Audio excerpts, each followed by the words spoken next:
If you have ever shopped at a supermarket in the American Southeast, you might have noticed something distinct about the service you receive there. An employee walks you to the exact aisle you need, while a bagger carries your groceries to your car without being asked for help. What most shoppers do not realize is that the person bagging those groceries might actually retire as a millionaire because of the system.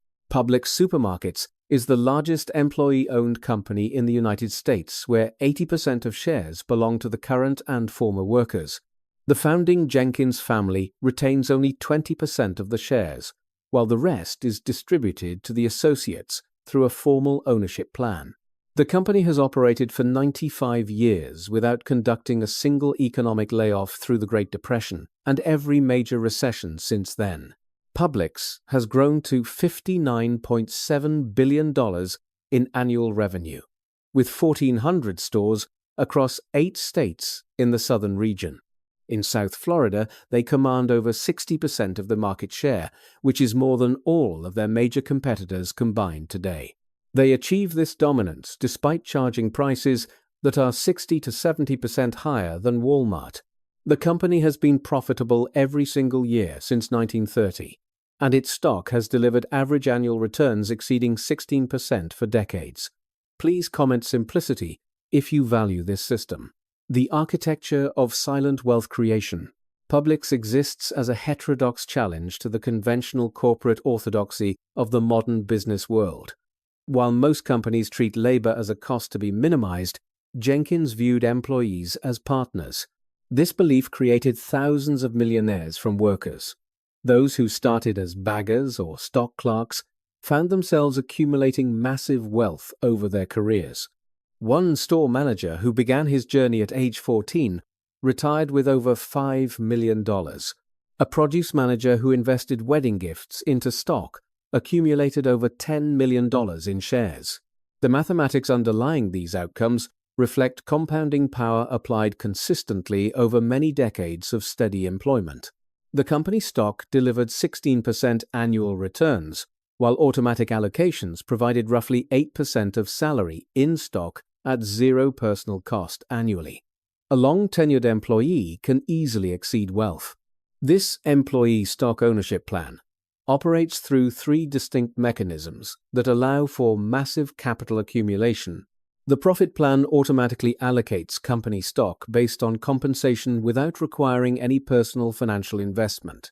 Employees can also purchase additional shares during quarterly offering periods after completing 1 year of work.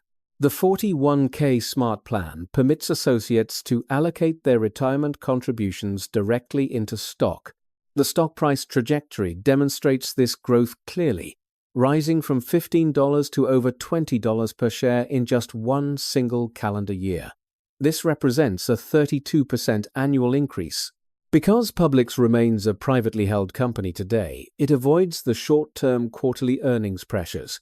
Management can sacrifice near-term profits for the long-term value creation that benefits the owners. This architecture reveals why some companies can afford to treat their workers as partners and stewards. The legacy of George Washington Jenkins. The man who designed this enduring business model opened his first store during the economic crisis. George Washington Jenkins was born in 1907 in the state of Georgia originally. By age 22, he invested $1,300. He opened the first Publix food store in Winter Haven, Florida, on September 6, 1930. This was just months after the market crash that triggered the Great Depression in the country. The store occupied a former theater building, and Jenkins chose the name to honor that history. Jenkins had previously worked as a manager at Piggly Wiggly, where his innovative ideas were dismissed. He vowed that his own company would be different and implemented employee ownership from the start. Each employee received a $2 weekly raise that was held to purchase their company shares. By 1959, this informal arrangement evolved into the formal plan that defines the company.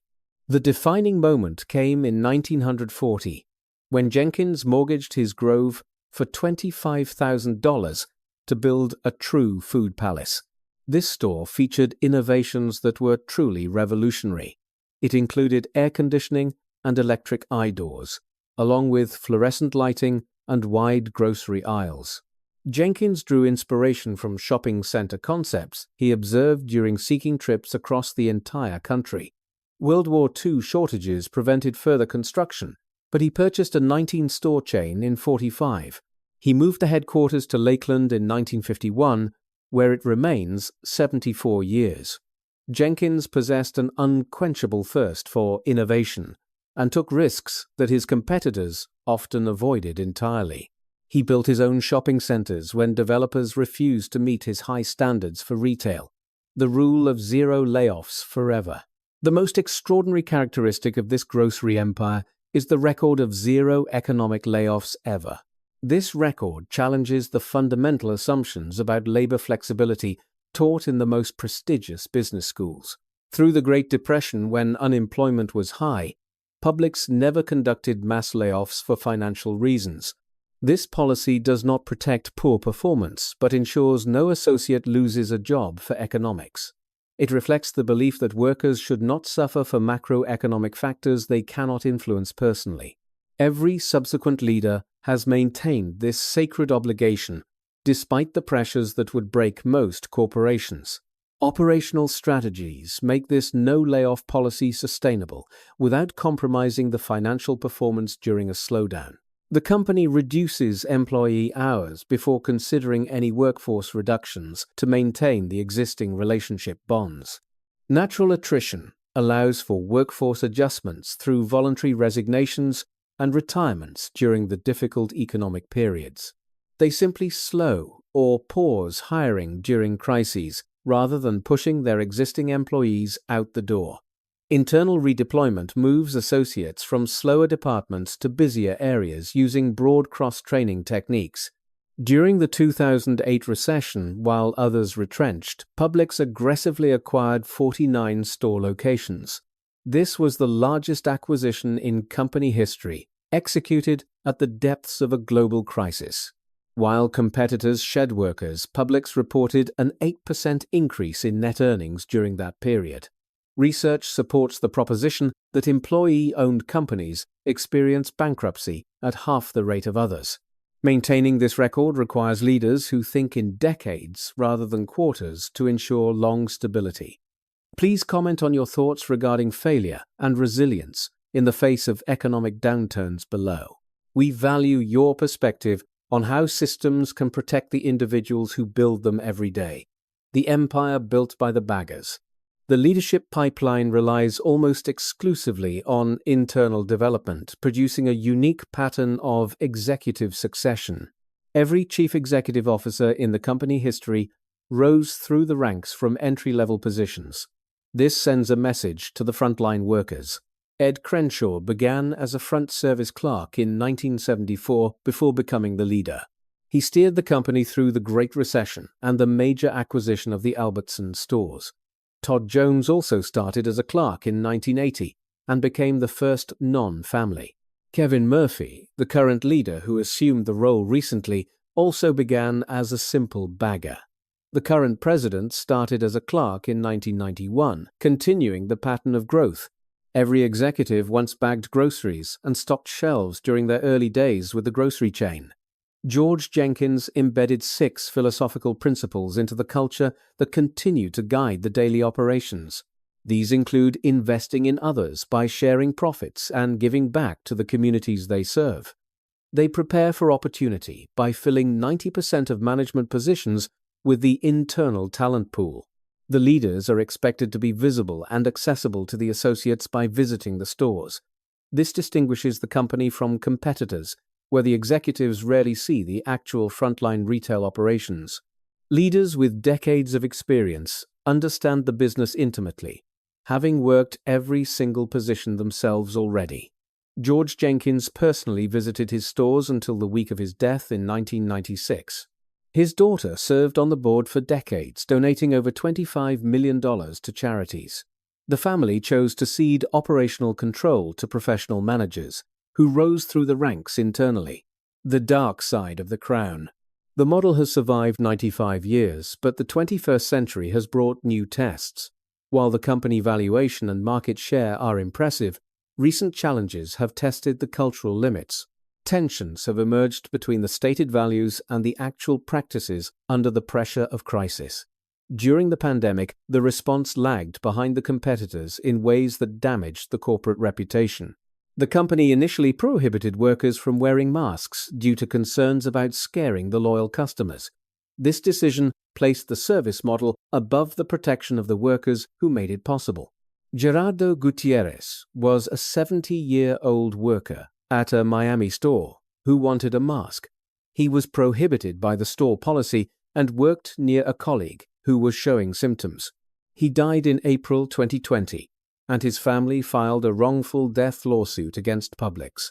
The lawsuit alleged the company chose profits over safety, contradicting everything the brand claimed to stand. Employee criticisms on social media reveal growing tensions beneath the corporate mythology of the happy worker. Wage compression and hour manipulation have been cited as issues that tarnish the no-layoff record. The leadership structure remains predominantly white and male, despite operating in the increasingly diverse Florida markets. These internal pressures represent a strategic challenge as the company enters its second century of operation. How the brand manages these human issues will determine if the legacy remains untarnished and pure. Digital threats and the discount war. The strategic question facing the company is whether premium service can sustain 60% price differentials. Economic pressures are intensifying as discount competitors like Aldi expand across the entire southeastern region today. Younger consumers often prioritize the lowest price over the luxury experience that older customers have valued. The limited e-commerce presence represents a vulnerability in an industry shifting toward online grocery shopping. The competitive advantage of superior in-store service disappears in digital channels where algorithms dominate everything. Delivery networks commoditize the shopping experience and remove the personal touch that employee owners provide daily. Maintaining a 41% profit increase requires constant adaptation to the changing technological retail landscape. Whether the premium pricing strategy faces an expiration date is a topic of intense industry debate. The company must find ways to translate its service culture into the cold world of digital. If the experience is the product, then the interface becomes the store from the new generation. Publix must leverage its $50 billion valuation to build systems that rival the tech giants. Failure to adapt to e-commerce could render the 95-year experiment a historical artifact. The Fortress of Florida is being challenged by data-driven retailers who do not share Jenkins. The leadership must navigate a world the founder could never have imagined in 1931. Please subscribe to Old Money Habits 7 to stay informed on these critical systems of wealth, legacy lessons, and stakeholder capitalism. The experiment in stakeholder capitalism continues to provide employment security for over 250,000. It serves as a counter-narrative to the proposition that maximizing shareholder value requires treating people as disposable cost centers to be eliminated quickly. Jenkins proved that ownership produces a measurable advantage. Lower turnover and higher productivity are the results of treating the worker as a true owner. Sustainable long-term performance compounds over many generations when the system is designed for the collective. The lessons of Publix are applicable to anyone seeking to build a legacy of enduring value. Focus on the system instead of the flash, and prioritize discipline over the fleeting market trends. True wealth is a result of long-term compounding and the stewardship of a human community. Do not disregard the importance of the individuals who make the financial results a reality daily. We would love to hear from you in the comments about the future of this model.